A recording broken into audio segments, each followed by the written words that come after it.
For the past month, many of my gaming hours every week have been dedicated not to action-packed fantasy adventures like Final Fantasy XVI, but to picking mushrooms, fishing, and crafting furniture in the upcoming cozy MMO, Palia.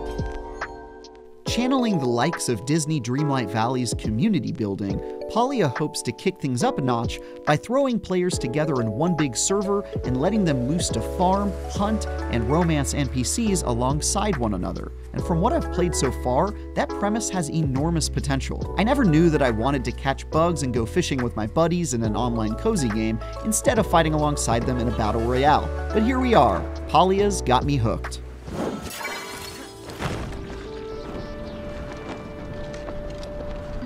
If you aren't familiar with the genre, cozy games are recognizable for their slower pace, emphasis on homemaking, and social links, with notable entries including Animal Crossing and Stardew Valley. Most don't have combat or fail states of any kind, instead putting calmer activities like gardening, fishing, cooking, crafting, and decorating front and center.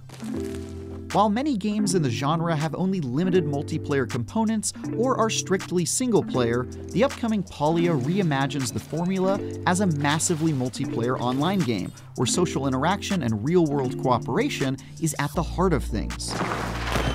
You'll be able to see and interact with other players out in the world, and even help out with things like hunting or mining for raw materials like copper.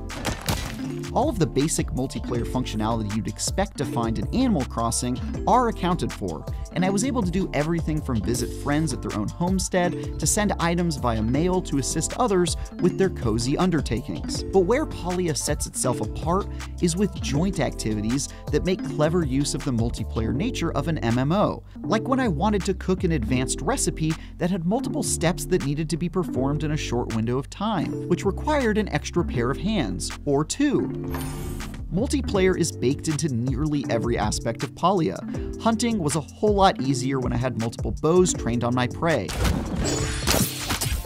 And fishing was way more beneficial in groups due to fishing buffs I'd get when casting out with friends.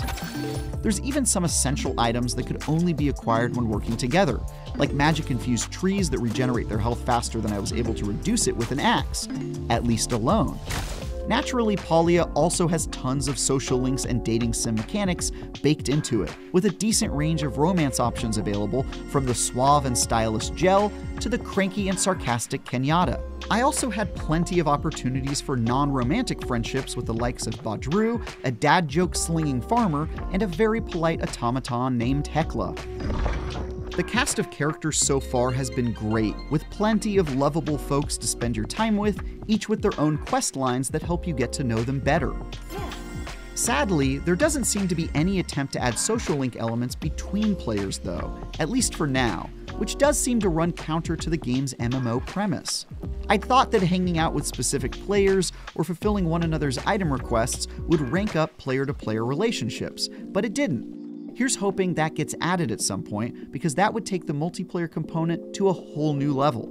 I've already spent more time than I care to admit running around Palia during the alpha period, and plan on spending many more in the beta, which just launched today. If you see me catching grasshoppers and hang gliding around town, feel free to stop and say hello. For something completely different, check out our previews of Blasphemous 2 and EA Sports FC 24. And for everything else, keep improving your social links with IGN.